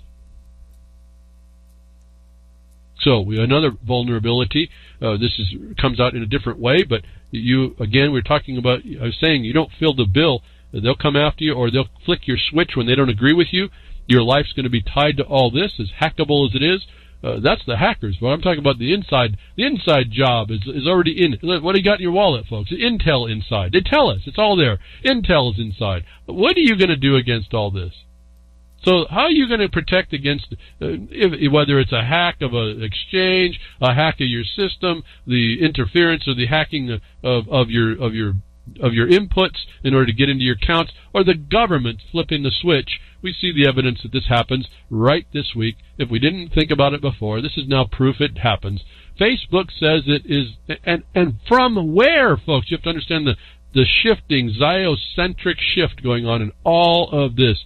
Don't misunderstand the name Zuckerberg tells us what the allegiance is going to be, and we see it all here, folks. Facebook says it is deleting accounts at the direction of the United States and Israeli governments. Now, when you are on the outs with the United States or the Israeli governments in the near future, do you think that they can remove accounts or just steal them, just take them? Absolutely. Here's the evidence of it. All these big internet companies are involved. In September of last year, we noted the Facebook representatives were meeting with the Israeli government to determine which Facebook accounts of Palestinians should be deleted on the ground that they constituted incitement. The meetings called for a presiding over by one of the most extremist and authoritarian Israeli officials, pro-settlement Justice Minister Ayelet Shaked, came after Israel threatened Facebook that its failure to voluntarily comply. Where have you heard about voluntary compliance, folks? That's your tax code. You think we're talking about these kinds of impositions? Yeah, that's your civil rights. The exactions of every kind and no other. Law, folks. It's already law in the books of the United States. 42 U.S.C. 1981. I don't go far from that because that's what your life is centered around. It's all about financial constructs and your control. Remember, 28 U.S.C. 3002, that's where they show anytime you deal in financial constructs, the United States is a corporation. For all of those of you listening for that and think that's your rally flag, that's just a status, and that's how you start to do. Now that you know that, how are you going to use it is my question, and there's a way to approach that. Came after the Israeli threat to Facebook that its failure to voluntarily comply with Israeli deletion orders would result in the enactment of laws requiring Facebook to do so upon pain of being severely fined or even blocked in the country. Wow, what a bunch of lies all there, but pains, punishment, penalties, fees, fines, and taxes, and exactions of every kind and no other. I don't think I missed but 3 in that list that they just said Facebook would be subject to. And they're not even a country, folks. This is all the fabrication. How many weeks have we been talking about this? You have to understand what's going on in the world. There's a veneer of a non-authority that's becoming authority beyond all others. The terror that reeks in me at some point, what do you do about that? We're just talking about some inert entities that have force and effect in the world that respond to each other, and that's a setup too, because they're both complicit with what's going on to move this forward anyway. So what happens in the future if it's not Palestinians, folks? I said we all live in an open-air prison. I've been telling you for this for years. I don't care where you live. It's just more obvious in Gaza. You all live in an open-air prison. When they decide which one of you doesn't deserve to have an account, how are you going to stop that? I want you to seriously consider these points. And how did we get there? We let the method to work, but we didn't stop it where we could. And there's no amount of discussion I'm going to have in the future that's going to change that when we don't. Here's the evidence of this force and effect on a global level with players that are actually fraudsters. A political ideology only is doing this. As I've said it, I mean, I don't know what else. No one's come back to show me different. This Jerusalem thing is the setup. It's the extension to try and prove a thing that doesn't exist. And I just tell you, 2 wrongs don't make a right, folks. Okay? Even if I give the Jew the territory of its motherland, the fatherland, the homeland, the ancient land, it only extended to Bethlehem, Judah, the tribe. That's it. We're not talking about Israeli. We're talking about Israelites in that jurisdiction, in that thought, in that subject matter, in the proofs. Not Israelite. They truncate it. They've abused the term. So this is all a big falsehood. And these people are showing you they are going to rule the connections in the world, and they are attached to finances and your ability to speak and everything else that you might need. If you don't think that you're living in an open-air prison, you better rethink about what I'm just saying here about what Israel and the United States is doing to focus on a global company in the Internet that is also going to be tied to your global financial structures as well. When we don't want you to eat, you don't. When you don't have power, you don't. You know, it's like about, and I have to say that Ron Stevens over there at UCY right on Sunday, he did a good explanation of the Soylent Green and exposing the sustainable development in there, the austerity, the constraint of power, the fact that everyone lives in the streets, the fact that you don't have enough power because they constrain you to not have it, you don't know what hot water is, you don't know what meat is, you don't know all the things that Sustainable Development Agenda 21 is putting on this place globally. And I want you to now look in the United States and look at all over California, all the homeless in the streets taking over. They don't have hot showers, they don't have electricity, they got nothing.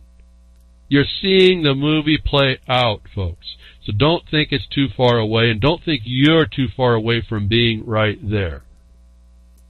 You don't have the right stuff, you're going to be excised from your life, and it's going to be around these digital services that you just know now. Here, Russia is already in the game, on the job, and by next year or this coming year, 2 days from now, it starts to implement this national leash.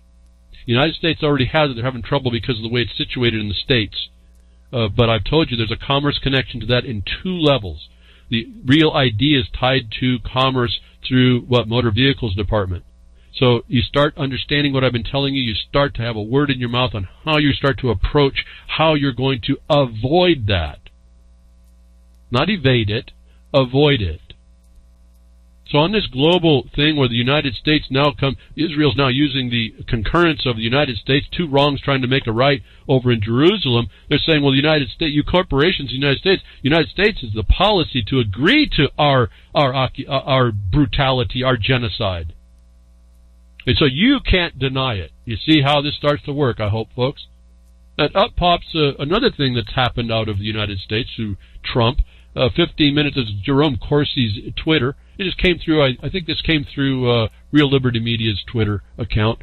The top story bot I think he's got there that just keeps putting information out. White House announced President Trump signed proclamation declaring National Slavery and Human Trafficking Prevention Month. I hereby declare national emergency to deal with the threat. So they just declared a national emergency right in front of everybody's face, this guy Trump, on national slavery and trafficking.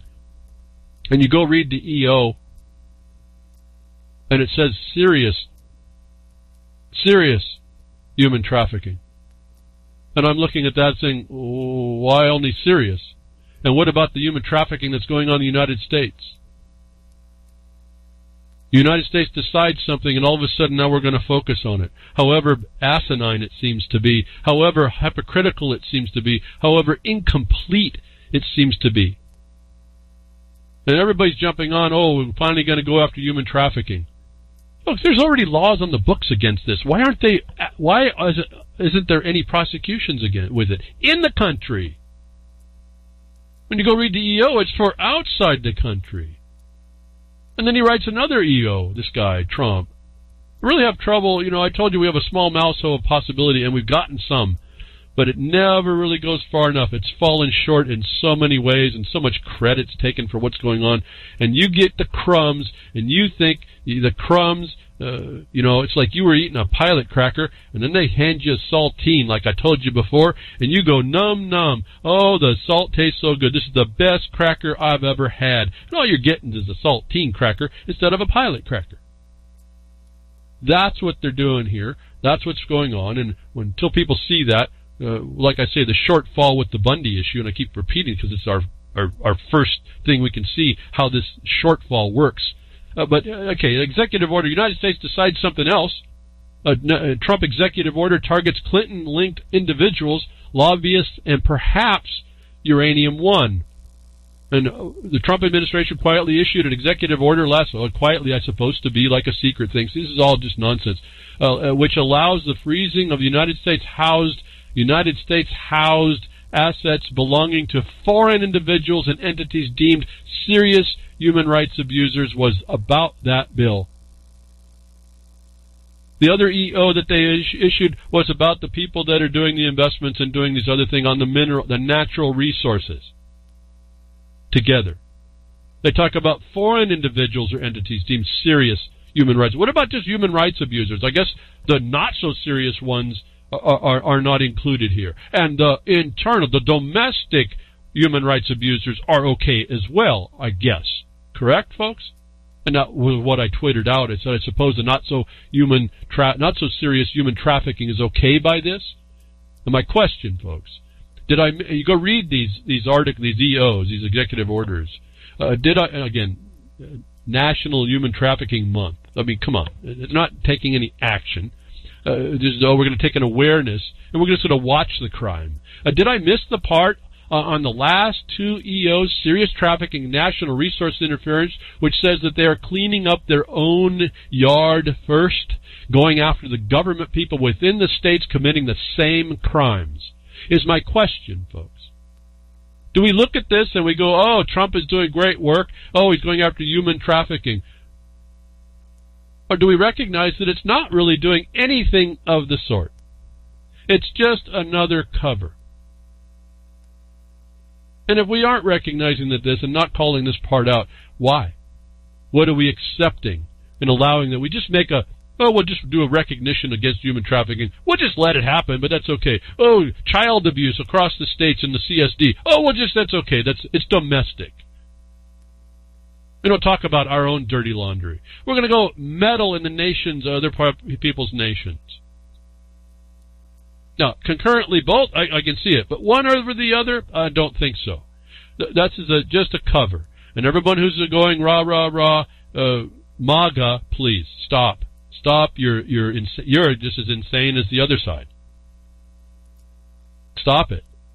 You're not helping a thing. You're leading us down the road a little bit further. It's the crumbs you're thrown.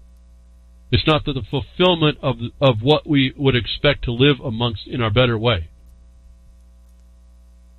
And if you don't think that the government means you harm, and if you haven't read Title 50, let me remind you all. It wasn't with a D now, just remind you all. But the government has the capacity and will decide to harm you. What would be the reason why a government would allow this? A federal ban on making lethal viruses is lifted. If you haven't read Title 50 United States Code and read it closely, you never understood the threat against you. And I told you all this time that what the government will do elsewhere, it will do against you here. Title 50 told me that. I actually told it to you backwards. What the government will do here to you, they're willing to do everywhere else. Certainly, and they're doing it. Should not be okay with you. But now, why would you lift a ban on making lethal viruses? But it's happened. Federal officials on Tuesday ended a moratorium imposed 3 years ago on funding research that alters germs to make them more lethal. Well, it was put on 3 years ago, folks. Did you miss it? That means that they were able to do it before the embargo, the moratorium, and that's in the law. And isn't that your civil rights? You're going to pay pains and punishments and penalties wherever they want you, whatever they get you to force your consent voluntarily. If you don't start getting this, how they figured you out so easily, you're missing it, and you won't have a mind to do it. It's the same problem here with why they don't want you to understand, why the government, the United States, all the governments, do not want you to know about torture techniques. Because when you start putting your mind toward them, you can fortify yourself somewhat. Certainly, there's a limit, but it makes you so much more in your knowledge of it, and then your addressment in your mind, and then maybe understanding how to deal and what you might have to do to resist. You become resistant. When you know of a thing, you have an ability to do something about it. And this is the same point. If you don't know what they can do, you don't see the harm transparently that you're looking through that can come through on you, you're missing the entire thing. Title 50 sat there to tell us the government will harm you. And they've given itself, these people in the government, have given themselves license to do it. There was a moratorium, meaning they could do that up until the moratorium for these lethal viruses. Now it's been lifted again. Why? Some scientists are eager to pursue these studies because they may show, for example, how bird flu could mutate to more easily infect humans and could yield clues to making a better vaccine. You know, folks, that's not what it's going to be used for. The military picks that up as soon as they figure that out, if it's not put underneath the cover of that immediately. If the money that when they're given to do this, they're not underneath a non-disclosure order to begin with. Critics say that the researchers risk creating a monster germ that could escape the lab and seed a pandemic. Well, I'm not worried about the pandemic. That proves that it's made up. It proves that the researchers are only focused on the stuff that's made up, because it's not going to be an epidemic. It's going to be a novel, exactly what it says. It's going to be a made-up, lethalized virus. Why would you do that? You don't do that as a normal people. You do that when you're a people that are a warring people. Now, I don't know how many more Israeli companies are going to fire up in the United States to do this, but you're going to find them probably pretty prevalent about all this as well. Enough talked about this. They don't care. They've lethalized the doing of these viruses now. Lifted a moratorium that said they were doing it before. For all y'all folks that didn't know that they were doing that before, and all the denial of the government that they were doing it before. This is the admission. And they're going to do it again. And why?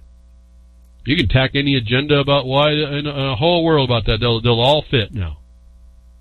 This is a decision of a government to do that. You can't tell me that someone like Kim Jong-un wouldn't take offense to that and decide he has to protect against this overt aggression. And I find it interesting how they've this comes right after the acknowledgement that someone who escaped North Korea into South Korea, they found that he had antibodies to anthrax. And so they put it on North Korea. Oh, they're developing. Well, maybe they just figured out a way to immunize you themselves from the effects of anthrax in the military sense, right? It was a military man. But no, they say, oh, they're going to weaponize the anthrax, like the United States hasn't done that. No, they've been doing it. They just said that they've been lethalizing everything. And they're going to start up again. Why? It's pretty highly consistent with that escape, at least I see.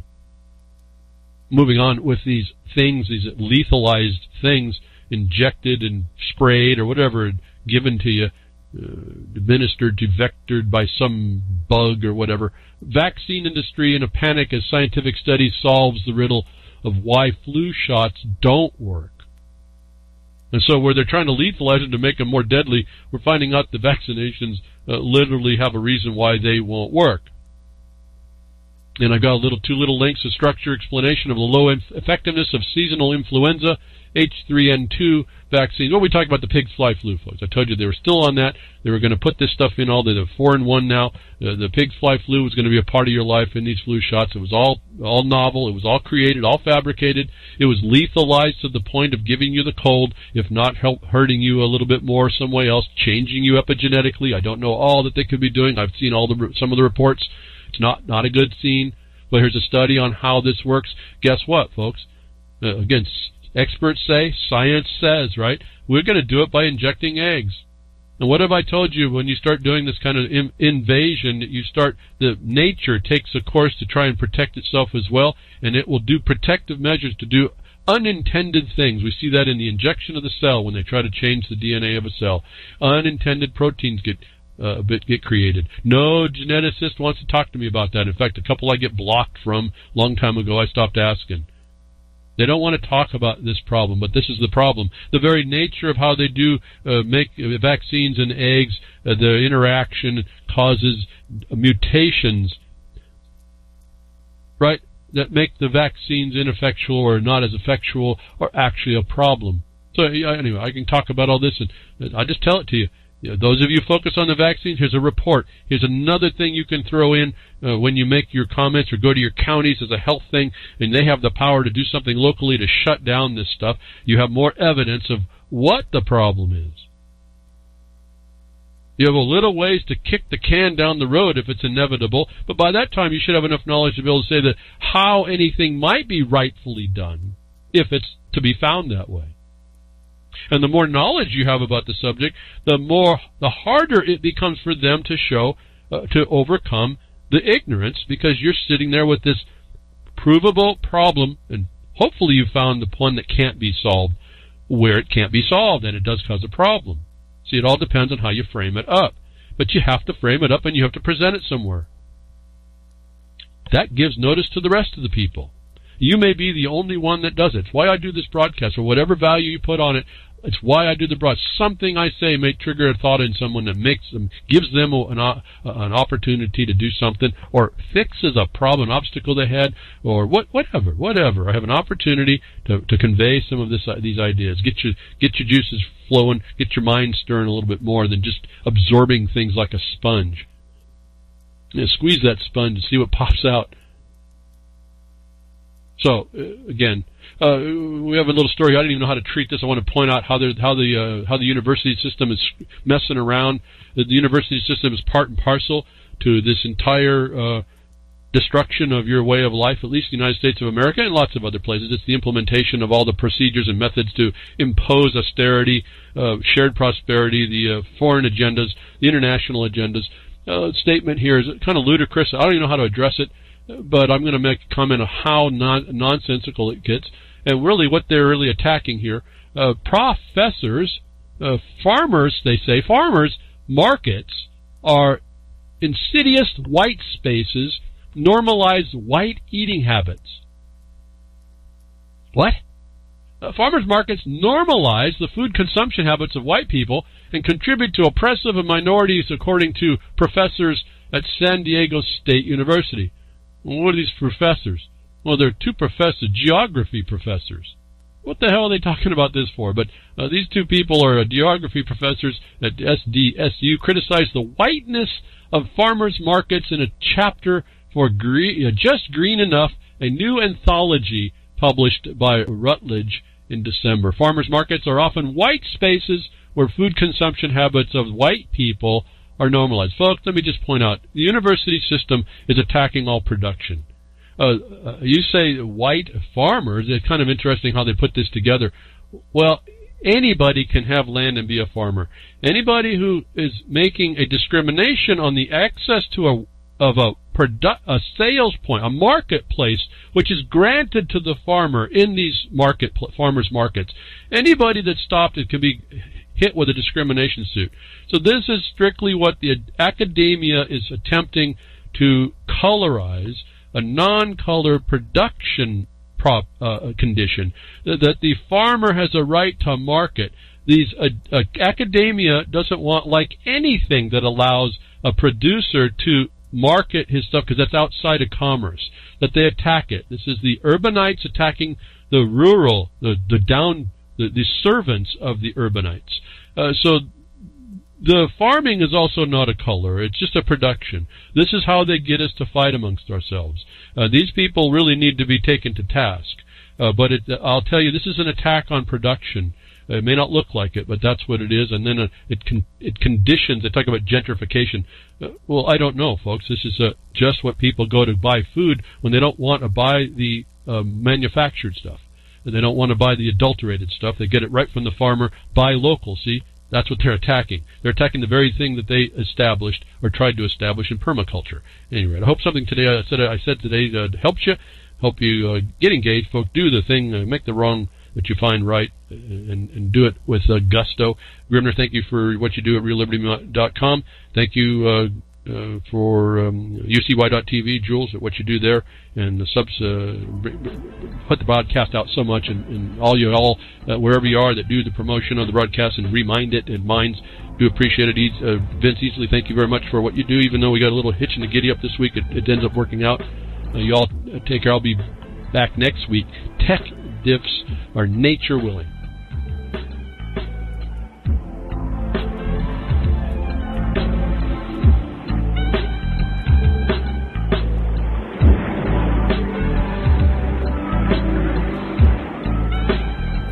So that's another lesson. I hope with today's information you can take it to those that misbehave. From behind the woodshed, leaving his mark on the beast, this is Hal Anthony. Till next time, journey with purpose.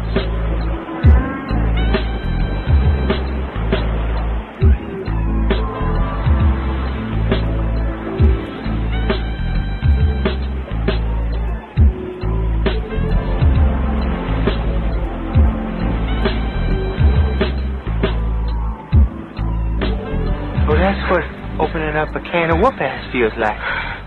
Son, you just opened a whole case of whoop-ass.